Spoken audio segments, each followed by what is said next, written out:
Hello and welcome to this week's Q&A and tip for the week with me, Stephanie.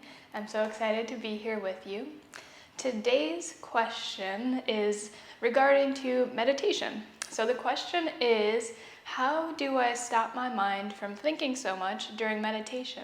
So there's lots of variations of questions like this that I hear from my students and people that try to practice meditation. Some may be like, how do I stop getting my mind from being distracted? How do I stop linking my mind to all these external noises or background? Stuff like that. So how do I stop my mind from thinking, or how do I be more mindful when I'm even practicing yoga? When I look around the room, everybody seems like they're in this Zen state. Why can't I get there?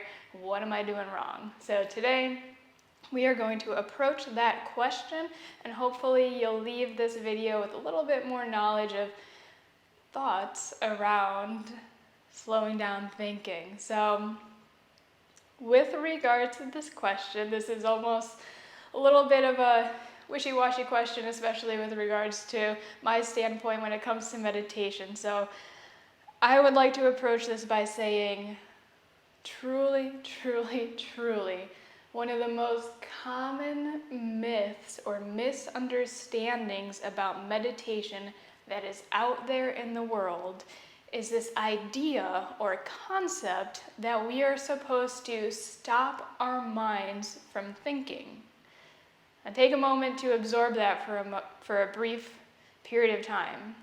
The goal of meditation is not to stop yourself from thinking. All right, so when I guide meditations, I like to use the analogy of equating the mind to the heart. So the function of the heart is to beat blood through the body. It's a muscle pumping the blood through the body. The brain's function is to think. Its job is to take in all of the external environment through our senses and analyze it and give us some sort of meaningful output. Okay, so we got the heart. Its job is to pump blood throughout the body. We have the mind. Its job is essentially to think. So why would we want to stop the mind from thinking when that's its job? Does that make sense? So the role of the mind is to think. The heart's role is to beat. We're not here telling our heart to stop beating because the beat of our heart is annoying us. So why should we tell our mind to stop thinking? Ultimately, in order to stop thinking, we probably wouldn't be in a great state when it comes to being alive, if you get what I'm saying. So there's this myth, this concept out there that when I meditate, I have to stop thinking, and then I'm going to hit this sort of state of tranquility. I'm going to go into this Zen-like state, and everything's going to be perfect. It's going to be peaceful. It's going to be great, almost like this retreat from the external world. So part one is we're supposed to get our mind to stop thinking. Part two is meditation takes us out of this time and space and makes everything seem all glorious and peaceful and like this oasis outside of the world. I'm sorry to break it to you, but that's not the goal of meditation. I want to present to you an analogy that was passed on to me that I think might help to demonstrate this a little bit more. So I'd like you can do this with your eyes open or closed, but to imagine or visualize a small room filled with a bunch of young children that just ate a ton of sugar. Imagine them all whipping around, going crazy, playing tag, whatever they're doing. And you're given the task to count this enormous amount of children. So there's all these kids running like rampant, just off a sugar high, and you're supposed to count all these children. Okay? So picture that. It's got to be really difficult to count all these kids that are whipping around the room and who knows doing what. However, given this situation, imagine as though you were to take all these children and to give them each a task or a game to play, something where they can concentrate and focus their energy.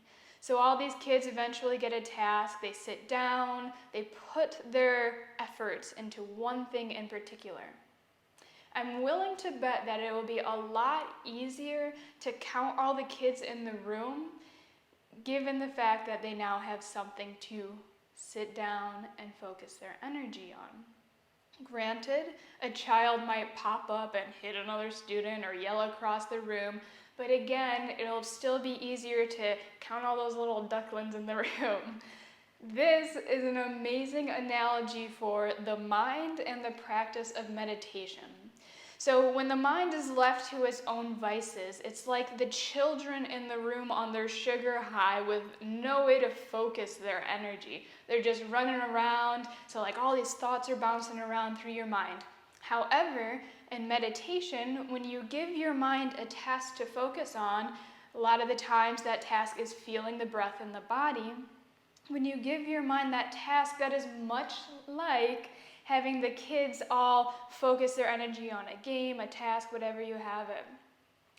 In that scenario, we can now become a witness to the thoughts. We can see the thoughts that go by, just like we can see when little Henry over there decides to pop up and run across the room, though everybody else is seated. All right, so the idea is we don't have to change the children. We don't have to modify them or silence them in any way. We just kind of change the scenario and become a witness, and everything kind of calms down a bit, if you want to even call it calming down, so you can then notice when these thoughts pop up and arise. So that's meditation. Meditation is becoming a witness. It's becoming aware and getting to know yourself better. When we can find love and peace for what is, I guarantee you, you will begin to realize that that state that you are potentially striving for, this peaceful, Zen-like state, is here and now. It is available to you in this very moment as you are simply watching this video. Our mind tends to get in the way, and we filter our judgment or what we see with all these things that take us out and away from realizing the love and the peace of what is right now. So take a moment to digest that. So what I am telling you in very simple terms is the role of meditation, or the goal of meditation, is not to silence the mind. So by you telling me that you're getting distracted while you're meditating and that it's hard for you to kind of turn the mind down a couple notches, and that you're noticing that you're getting distracted and you just don't think you're doing it right, by you telling me that, you're telling me that you are meditating completely, perfectly fine. That's meditation. Meditation is not this place where our minds shut down, we get completely silent, and we go into the Zen zone of peace and quietness. That's not meditation. Meditation is being here now with yourself and giving yourself the opportunity to get to know yourself a little bit better. Because it's when we do that, we can understand the networks, the thoughts in the mind. We can realize what is in our favor and what is maybe hindering us in our lives or taking us out of alignment with the truth of any given situation. It's the practice that happens on the cushion that allows you to go out into the world and understand things for what they truly are. At the base of everything, and I mean everything, it's love.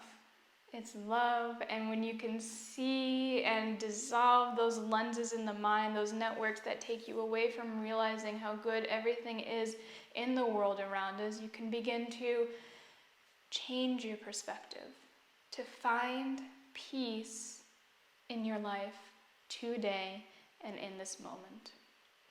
So please know that your meditation practice is perfectly fine. We're not here to turn the mind off. We're not here to achieve some sort of mental state that takes us to different levels of consciousness. We're here to be with ourselves here and now. And when we practice that over time, sometimes We might come to the realization that that state that we're seeking, that heaven feeling, it's truly here on earth. So I truly hope that this helps you understand a little bit to a deeper extent what meditation truly is, and to know that you're doing it perfectly fine. Practicing and showing up is the best thing that you can do. Let go of all that self-judgment. Just be with yourself as you are. Thank you so very much for joining me here today for this tip of the week, and I hope to see you next week. Namaste.